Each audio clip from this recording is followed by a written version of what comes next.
Hello everyone. I think তোমরা সবাই জানো যে লাউ আমাদের গরমকালে পেট ঠান্ডা রাখার জন্য ভীষণই উপকারী।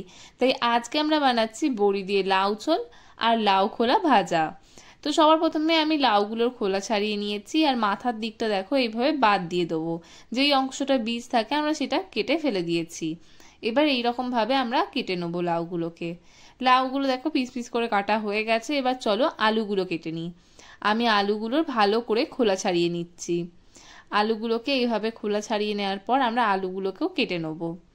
দেখো আমরা লাউ আর আলুগুলোকে মোটামুটি সেম সাইজেরই রেখেছি, মানে যেরকম আলুগুলোকে বড় বড় রাখা হয়েছে ঠিক সেই রকমও লাউগুলোকেও সেম ভাবে বড় বড় রাখা হয়েছে।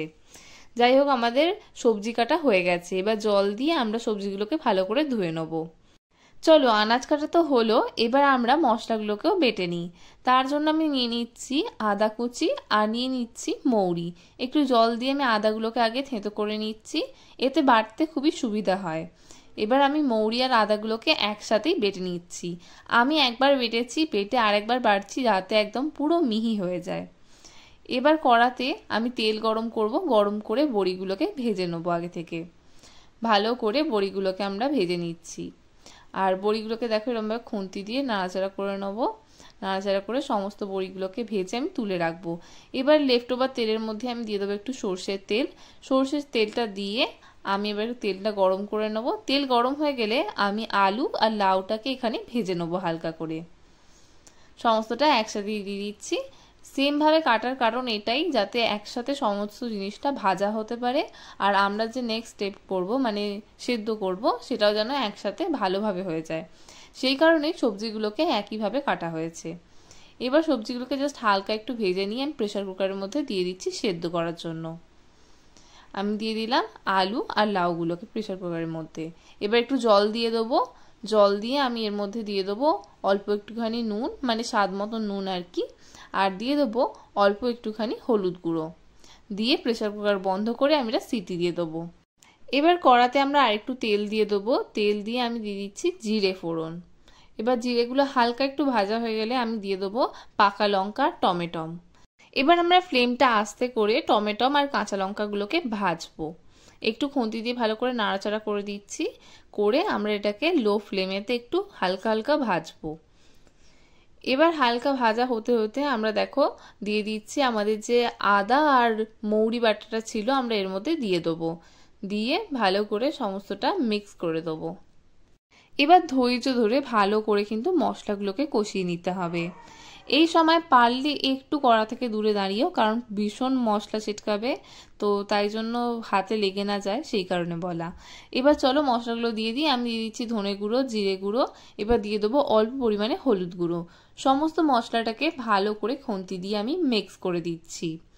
ভালো করে কিন্তু মশলাগুলোকে দেখো মিক্স করে নেবো। মিক্স করে মশলাগুলো কষাবো। এইভাবে মশলা কষানো সম্ভব নয়, তাই একটুখানি জল দিয়ে দিচ্ছি। জল দিয়ে ভালো করে দেখো খুন্তি দিয়ে নাড়াচাড়া করে নিচ্ছি। আর টমেটোগুলোকে দেখো খুন্তি দিয়ে হালকা করে গেঁথে দেবো যাতে টমেটোগুলো একটু ভেঙে যায় আর টমেটোর ফ্লেভারটা আসে। এবার দিয়ে দেবো অল্প পরিমাণে চিনি। চিনি দিয়ে পুনরায় সমস্তটাকে খুন্তি দিয়ে ভালো করে মিক্স করে নিতে হবে। মিক্স করে নেওয়ার পর আমি আরেকটুখানি জল দিচ্ছি, কারণ একদমই শুকনো হয়ে আসছিল। তো তুমি পরিমাণ মতন বুঝে জলগুলো দেবে, কিন্তু হ্যাঁ একদম অনেকটা জল দিয়ে দিও না, কারণ আমরা অলরেডি প্রেসার কুকারে কিন্তু সমস্ত সিটি হতে দিয়েছি, তো তাতে অলরেডি জল আছে। এবার দেখো আমাদের আলু আর লাউটা সেদ্ধ হয়ে গেছে, তো এর মধ্যে ঢেলে দিলাম। আর এতে যা জল ছিল সেটা আমার জন্য এনাফ ছিল, তাই আমি আর এক্সট্রা কোনো জল দিচ্ছি না। এবার আমি বড়িগুলো দিয়ে দেবো। বড়িগুলো দিয়ে খুন্তি দিয়ে ভালো করে সমস্তটাকে মিক্স করে নেবো। মিক্স করে বড়িগুলোকে পুরো একদম ভালো করে এই ঝোলের মধ্যে কিন্তু ডুবিয়ে দেবো। আর ঝোলটাকে একটু ফুটিয়ে নিলেই আমাদের লাউ ঝোল কিন্তু রেডি হয়ে যাবে। এবার ফোটানো হয়ে গেছে, মিনিট 10 ফোটানোর পর আমি লাউ ঝোলটা নামিয়ে নেবো। আমাদের বড়ি দিয়ে লাউ ঝোল কিন্তু রেডি হয়ে গেছে। একটা রান্না তো হলো, এবার চলো নেক্সট রান্না। আচ্ছা, তুমি কি লাউয়ের খোলা ফেলে দাও? আর ফেলতে হবে না। এই লাউয়ের খোলা দিয়ে তুমি খুব সুন্দর লাউয়ের খোলা ভাজা করতে পারবে। তার জন্য দেখো লাউয়ের খোলাগুলোকে ধুয়ে নিয়ে ভালো করে এইরকম ভাবে লম্বা লম্বা করে কেটে নিতে হবে। এবার আমরা কড়াতে তেল গরম করতে দেবো। তেল গরম হয়ে গেলে আমরা এতে দিয়ে দেবো কালো জিরে আর দেবো কাঁচা লঙ্কা ফোড়ন। আমি কিন্তু এখানে সর্ষের তেল ইউজ করেছি। এবার লাউয়ের খোলাগুলো আমরা দিয়ে দেবো। এতে দিয়ে দেবো অল্প পরিমাণে হলুদ গুঁড়ো, স্বাদ মতো নুন দিয়ে সমস্তটাকে ভালো করে আমরা মিক্স করে নেবো। এবার আমরা ফ্লেমটা একদম লো করে দেবো। লো করে দিয়ে ঢাকা দিয়ে লাউয়ের খোলাগুলোকে এবার ঢাকা খুলে আমরা এতে চিনি দিয়ে দেবো। চিনি দিয়ে সমস্তটাকে ভালো করে মিক্স করে চিনি গলে যাওয়ার পর আমরা এটা নামিয়ে নেবো। And it's ready to have it. তুমি যদি আমাদের ভিডিও ইউটিউবে দেখে থাকো তাহলে আমাদেরকে সাবস্ক্রাইব করে দিও, আর ফেসবুকে দেখলে আমাদেরকে ফলো করে দিও। And don't forget to like, comment and share. ইতি তোমার ফোড়ন।